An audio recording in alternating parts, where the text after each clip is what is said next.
سال 2008 یه مرد بود که 2 شرکت داشت و هر 2 شرکتش ممکن بود تا 4 هفته دیگه برای همیشه نابود بشن و تنها راه نجات این 2 شرکت یک پرتاب موشک موفق بود. جالبش اینجاست که در همون سالی که این آدم دچار مشکلات مالی بود، همه رقباش از دولت وام دریافت می‌کردن. میلیاردها دلار وام دولتی برای نجات دادن صنعت خودرو. ولی اون ترجیح داد که تو صف وای نسته، دستش دراز نکنه. به عوضش خونش رو گرو گذاشت، از دوستاش قرض گرفت، ولی زنگ به دولت نزد. من هر بار به این قسمت از داستانش میرسم یه سوال ذهنمو درگیر میکنه. اونم اینه که چرا یه آدم در شرایط سخت زندگی ترجیح میده به جای اینکه دست جلو دولت دراز بکنه و از دولت کمک بخواد، تنها بمونه و همه چیزش رو روی همه چیزش ریسک بکنه.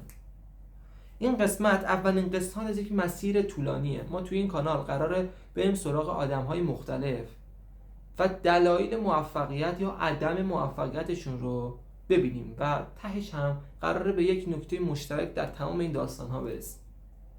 این قسمت رو با این آدم شروع می‌کنیم، کسی که همه میشناسنش ولی خیلی‌ها نمیدونن دلیل موفق شدنش چی. بذار از اول شروع کنیم، نه از جایی که پولدار شد، از جایی که داستان ما شروع میشه.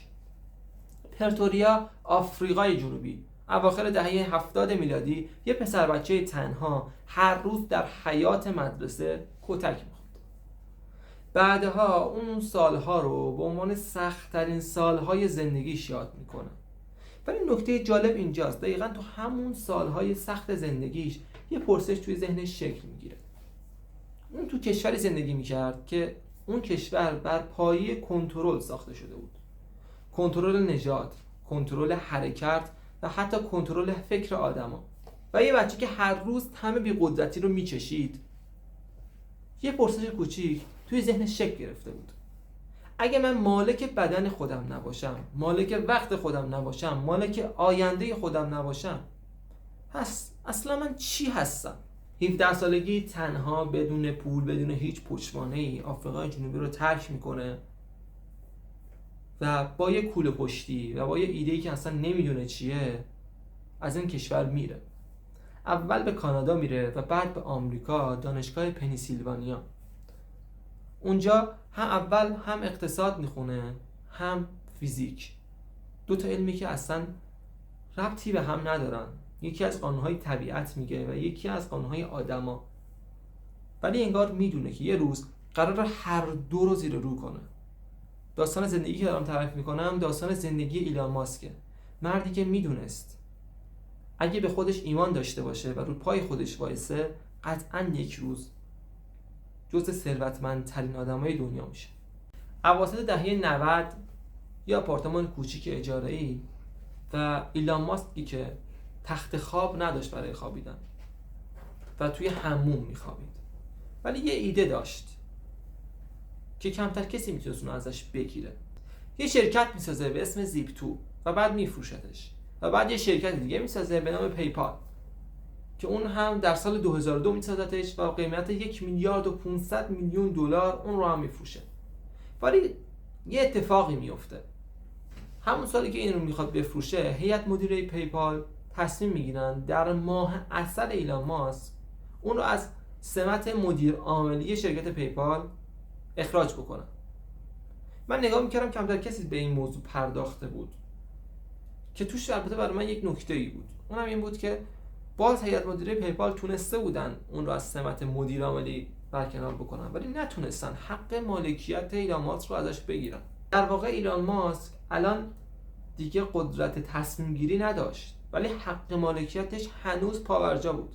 حالا با پول پیپال میتونست بقیه عمر زندگیش رو به راحتی بگذرونه، ولی یه تصمیم میگیره که کمتر مشاور مالی بهش پیشنهاد میده.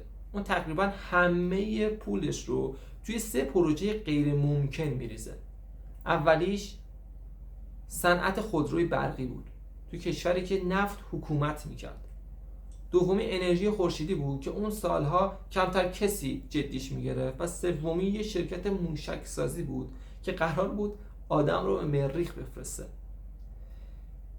همه فکر کردن دیوونه شده، چون اون موقع ناسا با میلیاردها دلار بودجه دولتیش نتونسته بود این کارو بکنه. خیلی سالها بود که ناسا این کارو نمیکرد و یه آدم با بودجه شخصی خودش میخواست کاری بکنه که یه قدرت نظامی، یه قدرت جهانی به اسم آمریکا سالها بود و پسش بر نیامده بود.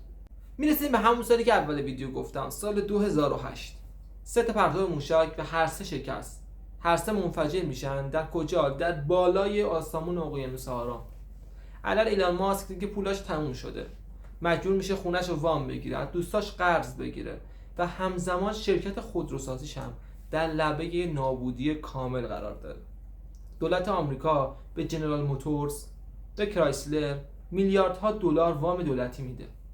همونطوری که گفتم اونم میتونست همین کارو بکنه و تو صف وایسه، ولی چرا این کارو نکرد؟ این سوالی که همیشه ذهنمو درگیر میکنه. راستش بخوایم برای جوابش من فکر میکنم دیگه داستان یک تاجر رو تعریف نمیکنم، داستان یک باور رو تعریف میکنم. باوری که میگه وقتی دولت به شما کمک میکنه، در واقع دولت مالک تصمیم‌های بعدیت هم میشه. وقتی شما از دولت وام میگیری در بحران مالی، دولت در تصمیم‌های بعدی هم مداخله میکنه. ولی وقتی خودت ریسک میکنی، خودت هم مالک سود و زیان اون هستی. میدونی چرا این اتفاق مهمه؟ چون قرنها فضا ملک دولت‌ها بود. نه به خاطر اینکه اونا بهترین بودن در ساختن موشک، نه، چون فقط اونا اجازه ریسک داشتن. ایلان ماسک اومد کاری کرد و نشون داد که وقتی آدم مالک سرمایه خودش باشه، مالک ایده خودش باشه، مالک تصمیم‌هاش باشه، میتونه کاری بکنه که یک امپراتوری بزرگ نتونسته انجام بده. هرچی بیشتر من داستان این آدم رو دنبال میکنم، بیشتر به این نکته میرسم، اینکه آزادی بدون مالکیت فقط یه شعاره. مالکیت به آزادی بدنه میده.